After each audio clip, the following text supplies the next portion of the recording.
You are listening to Palushi Performance Podcast, and here is your host, Ray Palushi.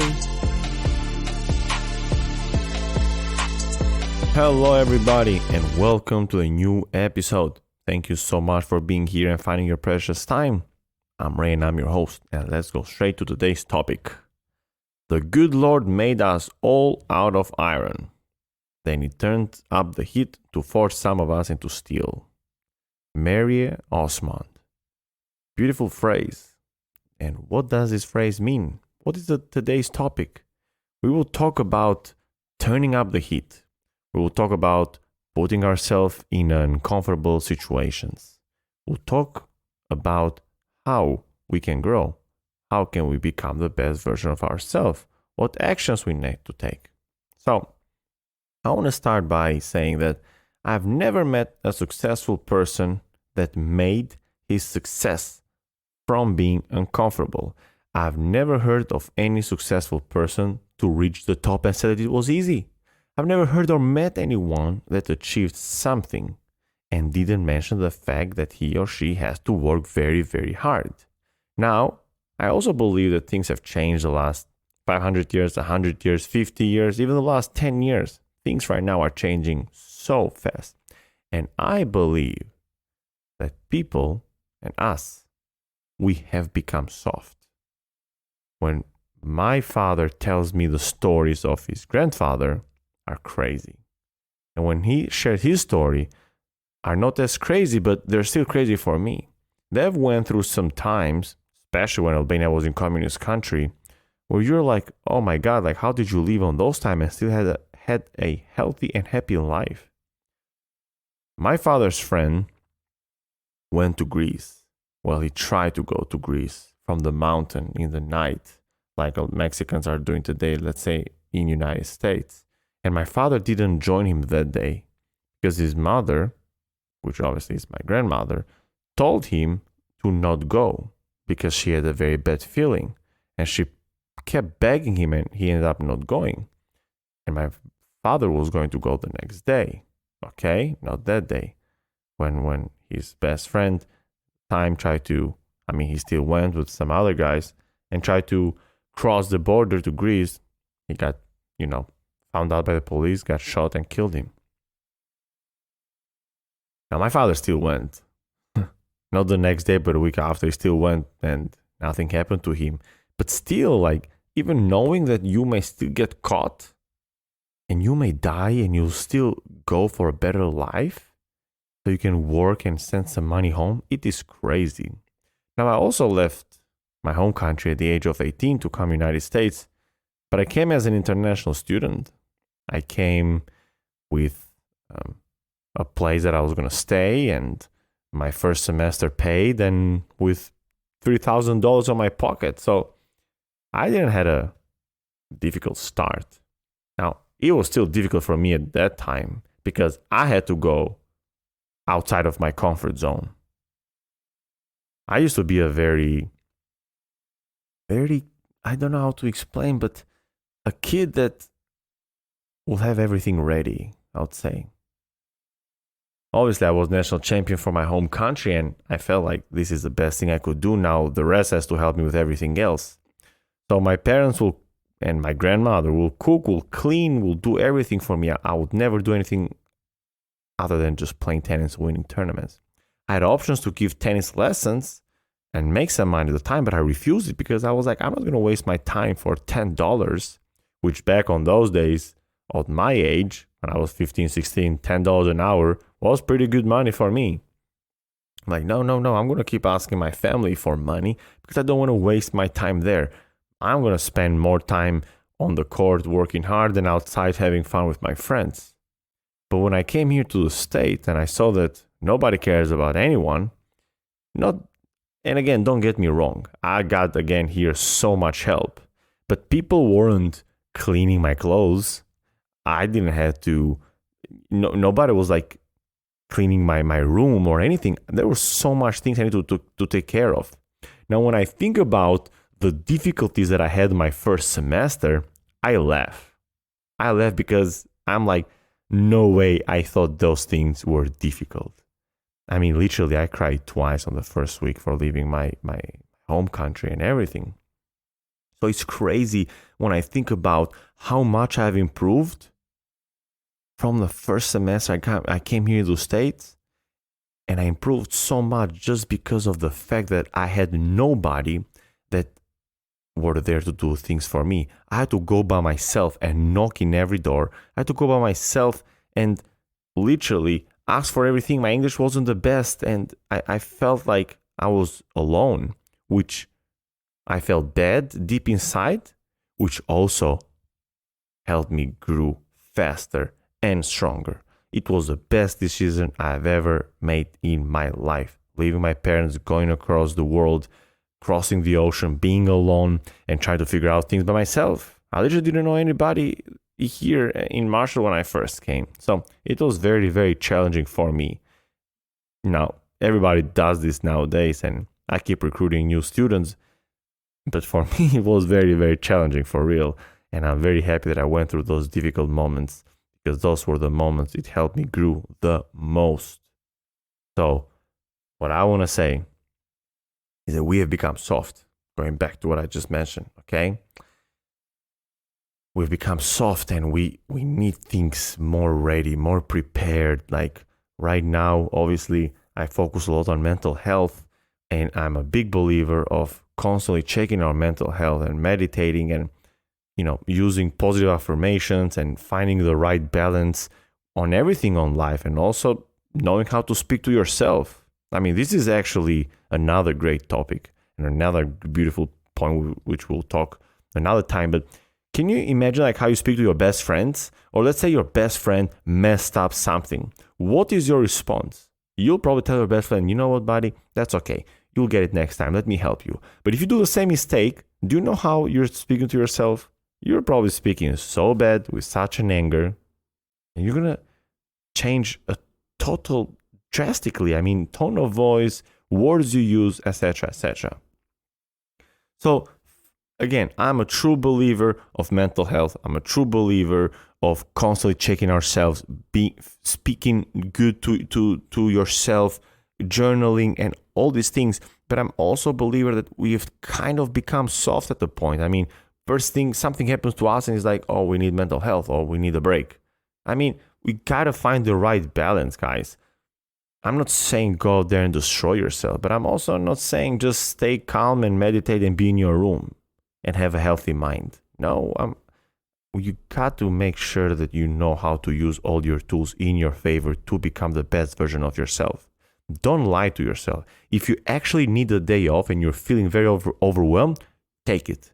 But until then, work hard. Okay? Don't be soft. Work hard. Today, you will hear a lot of people say that I don't need to work hard. I just work smart. Yes, sure, buddy. Go work smart for somebody else. A smart person works for himself and serves his community. And a smart person knows very well how much work you need to put in yourself in order to become the best version of yourself. It's a constant daily work you need to put on yourself in order to achieve a new transformation within. It's like that anime Dragon Ball, where every year I feel like I see another Super Saiyan. I first remember Goku Super Saiyan 1, Super Saiyan 2, and then I stopped watching that anime because I grew older, and right now I see them God version or whatever they are, like different hair color and stuff. So that's how we also have to see ourselves for real.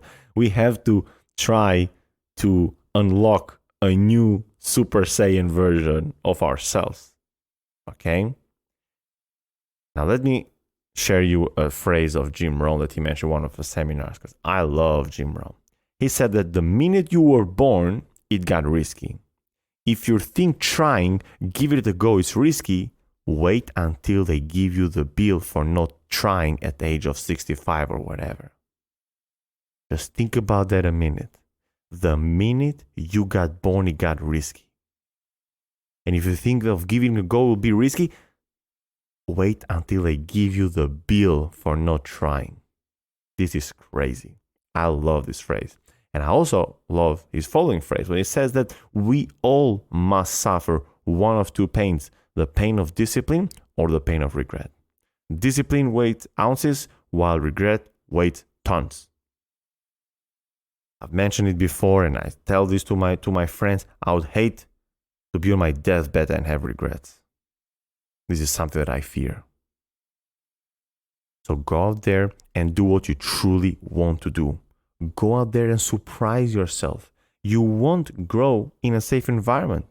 This is just the truth. End. Period. That's it. Finish the podcast. Leave. Work hard and take risks, guys. Life is too short to not do what you truly want. Okay. If I can think of a person right now that mastered this, is David Goggins. Read his books, watch his videos. That guy takes it to a next level. I listen to him daily. I literally listen to him daily. I listen to some of his videos over and over, and I even know all his words. And I loved when he has mentioned on some of the videos where he's like, even if you don't have to go to school or to work, wake up early in the morning, 4 or 5 a.m., go out there, do what you got to do, feel like you have no time, and installing yourself the best way right now to become the best version of yourself or to get stuff done is to become productive.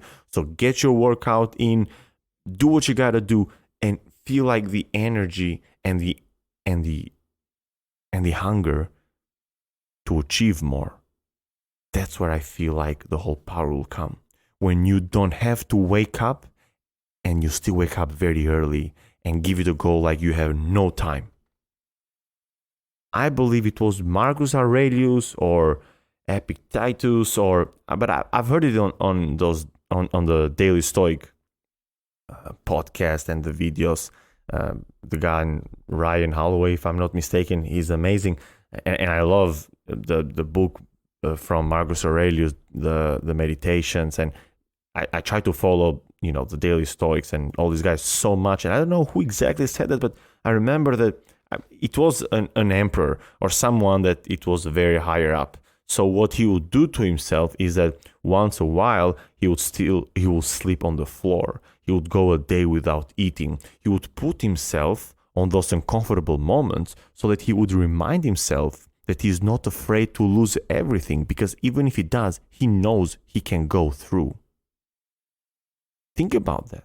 Think about how powerful it is to remind yourself that even if you lose everything, you know you can build it, or you know that you can go through everything. There's a beautiful video again from Arnold Schwarzenegger when he already won, I think, like 4 titles of being the what is even the name? How I even forgot that. But Mr. Olympia or whatever, he was competing, and then he was still training so hard to win the next one. I believe he won 8 years, but I know he won a lot. So one of his videos is like, I am hungry for more and more and more, because when I'm hungry, that's where I push myself more. And how many times you have seen people reaching the top, winning a tennis tournament, winning a tournament or something, being number one at something, and then you never see them again. You know why? Because they become comfortable with their life. They become comfortable with their wins, and they lose it all. Or they don't risk, or they don't go outside of their comfort zone to push more because they're afraid to lose it. So guys, turn on the heat. Comfort is the killer of your dreams. Put yourself on difficult moments and you will grow automatically.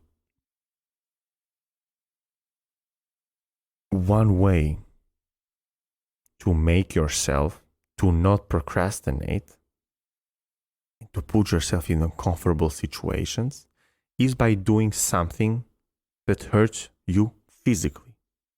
I mean, working out and running a lot, pushing yourself on those tough moments, pushing through when you have no breath or when your muscles are hurting, it trains yourself and you're putting yourself in uncomfortable moments, okay? Another one, which it works because it has worked for me, is cold shower or cold plunge or something that is very, very cold, like cold water, something. I do cold showers now every day.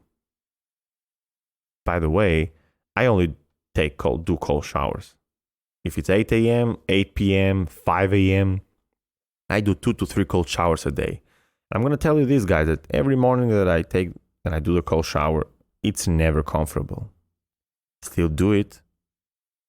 I still do it.